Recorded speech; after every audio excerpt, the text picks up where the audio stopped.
En la Sala de las Luchas Civiles, director Dr. Hernán Félix Gómez, se conserva en el piso una placa de mármol con un epitafio grabado. Las cicatrices del tiempo señalan que los años han hecho lo suyo en esa lápida. La placa de mármol dice textualmente, cito, «Aquí yacen los restos del teniente coronel Francisco Javier Esquivel. Falleció de 56 años de edad el 2 de junio de 1866. Su cuerpo reposa aquí, su espíritu en la gloria, el recuerdo en el corazón de sus deudos que le dedican este tributo de cariño y sentimiento. Que en paz descanse». Esa lápida fue donada por el historiador Pedro Celestino Cabral, quien la tenía en su casa, la conservaba en su casa, desde el momento mismo en que decidió recuperarla del derruido cementerio de Caacatí. Nos dice Pedro Celestino Cabral, precisamente en su libro Caacatí y sus hombres, en la página 157, lo siguiente, y citamos: «Cuando el viejo cementerio empezó a ser destruido y comenzaron a robar lápidas de mármoles y los enrejados de hierros, sin que nada me impidiera, al ver un día rota la placa en varios pedazos, mandé retirar para salvar, aunque sea esto para entregar algún día, si se llega a hacer, algún pequeño museo en nuestro pueblo». Finalmente, el historiador Cabral, tras mucho tiempo, años, que conservó en su poder la lápida rota de su antepasado colateral, el teniente coronel Francisco Javier Esquivel, decidió transferirla al Museo Histórico de la provincia de Corrientes, donde la conservamos desde el año 1994. ¿Quién fue Francisco Javier Esquivel? Digamos en principio que pertenecía a la ilustre familia de los Esquivel, familia fundacional, feudataria de Corrientes. Aquella familia de los Esquivel que se abroqueló en torno a Caacatí, pero que estuvo desde antes de la fundación de la ciudad de Vera de las Siete Corrientes en estas tierras, fundando la ciudad y fundando la provincia a partir de 1821.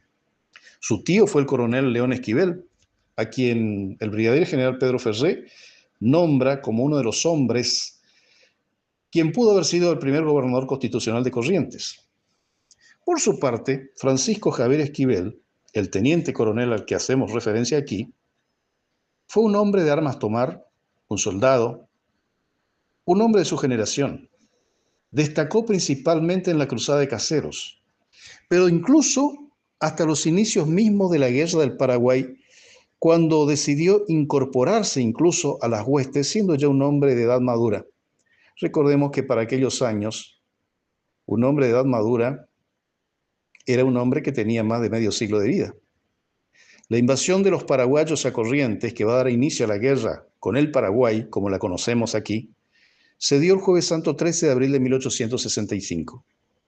El teniente coronel Francisco Javier Esquivel decidió ponerse a las órdenes del gobierno y engrosar las tropas correntinas, las tropas nacionales, para defender la tierra. Pero enfermo ya, como dice Cabral, con los achaques de sus dolencias ganadas en los largos años de vida, no pudo sostenerse al frente de batalla y decidió retirarse a su pueblo, a Caacatí, para finalmente terminar muriendo el 2 de junio de 1866, hace 160 años, cuando tan solo hacía menos de un mes o un mes y días que los paraguayos venían avanzando sobre territorio correntino y nacional, en plena guerra ya. Es indudable